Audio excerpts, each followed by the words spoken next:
première question, comment une artiste de la Corée du Sud a eu l'idée de quitter la Corée et de venir en Europe? Et pourquoi choisir la France à Paris? Premièrement, j'ai beaucoup adoré chanter des chansons françaises. J'ai attiré par la langue française. Depuis petite, j'ai rêvé de parler en français très bien couramment. Parce que je trouve que pour pouvoir parler une langue étrangère, surtout en français pour moi, c'était mon rêve. Je trouve que la prononciation française, c'est plus joli que anglais. C'est pour ça. Mais deuxièmement, bien sûr, c'est un pays, je trouve que la France, c'est un pays, c'est très bien pour la culture, pour les œuvres européennes. Donc, je ne sais pas si je suis attirée par la France. Dans ce cas-là, tout d'abord, c'était la musique de la langue, et puis c'était l'art de ce pays, et c'est pour cela. Oui. Et en plus, mon professeur m'a recommandé d'aller au Japon, parce qu'il a étudié à Tokyo. Mais je voulais avoir toujours une culture mélangée, complètement différente que ma culture. Donc c'est pour ça que j'ai choisi d'aller en Europe. Un changement complet. Oui, voilà, complètement. Oui. Est-ce qu'on peut garder quand même ses racines, ses origines dans l'art, dans son art, quand on vit dans un autre pays, dans une autre culture? Est-ce qu'on peut garder ses origines, ses racines culturelles quand on vit, quand on crée dans un autre pays, dans une autre culture? En fait, malgré, j'aime bien vivre dans le multiculturalisme, j'adore ça. Mais je suis d'origine coréenne et je ne peux pas oublier ma culture. Et en fait, il y a quelques années, je voulais être française, mais je ne peux pas. J'avais compris que je ne peux pas, je suis coréenne. Mais moitié en moi, je peux faire comme les Françaises. Mais à l'intérieur de mon origine, naturellement, ma culture, ça sort. Par exemple, dans la rue, quelqu'un ne s'excuse pas, tu m'étonnes. Et puis, il y a quelque chose, j'accepte pas, ou en tout cas, moitié, tu vis dans ma culture à Paris, et puis, bien sûr, tu ne peux pas être tout, être française.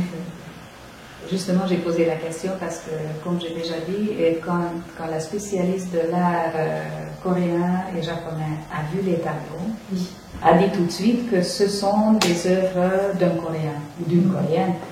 C'est-à-dire, elle a reconnu les traits caractéristiques de l'art coréen sur les tableaux, tout en créant, en France.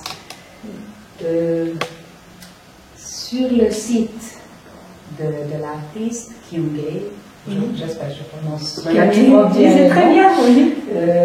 Il y a comme mot-clé destruction, grattage, poussière.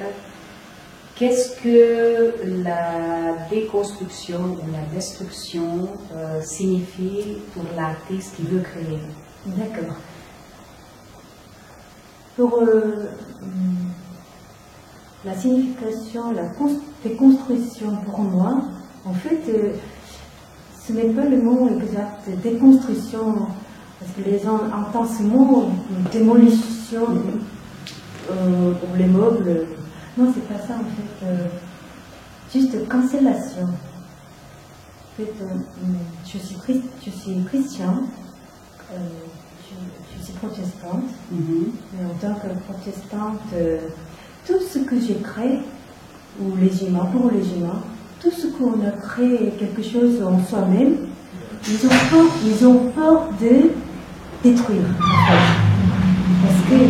Parce que pour arriver à le résultat, ce qu'ils veulent, pour détruire le résultat, on a peur de ça. Mais j'ai renversé cette idée. Pour les artistes, par exemple Santofi, il a peint très bien ça, mais on ne peut pas tout effacer parce que c'est trop précis. Avant, j'avais peur de ce que je fais dans mes toiles pour mettre les images. Mais je voulais absolument avoir mon truc original à moi. Donc, je commence à détruire les images, surtout les surfaces blanches, jusqu'au jour, jusqu'à la toile blanche.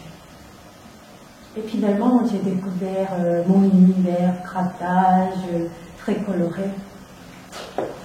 Et donc, ça m'a... C'est une sorte de construction, mais ça me permet de recréer mon art. Est-ce qu'on peut expliquer un tout petit peu la technique? Comment ces couleurs, il y a ici, il y a les toiles blanches, il y a les couleurs vives, c'est peut-être les couleurs typiquement coréennes, je ne sais pas, mais il y a des couleurs qui sortent en dessous. C'est-à-dire comment ça a été fait? D'abord, je travaille pour accumuler beaucoup de couches de la peinture acrylique. Donc, pour obtenir assez épaisseur de la peinture, je suis obligée de chercher chaque couche. Donc, je laisse sécher complètement. Parce que parfois, les gens qui m'ont demandé, est-ce que vous grattez quand les tableaux sont un peu mouillés? Mais pas du tout. Donc, tu mets les peintures acryliques comme une sorte de monochrome, soit monochrome chaque couche, soit en mélangeant les couleurs. Mais ce ne sont pas des couleurs par hasard. C'est tout est calculé. Sur le papier, tu calcules les couleurs. Les juxtapositions ou superpositions des couleurs. Superpositions, voilà. Sinon, si tu ne penses pas ça, tu ne vois pas les couleurs en dessus. En fait. Donc, par exemple, tu mets le vert, et après le rouge, et après jaune, parce que ça ne se voit pas en bas. Donc, il faut calculer pour gratter. Quand je gratte ça, quelle couleur ça va sortir? Donc, je suis obligée de laisser les traces à côté. Donc, en fait, tout est calculé.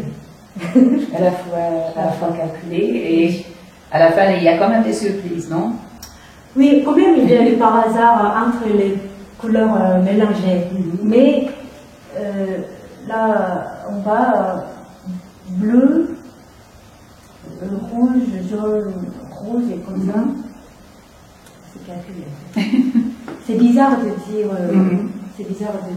bleu, mais en fait, c'est calculé pour regratter, en fait. Et c'est la première fois qu'après l'Asie, qu'après la France, vous avez une exposition individuelle, et c'est à Budapest. Comment vous vous êtes rencontrés avec la galeriste Kalman Noklari?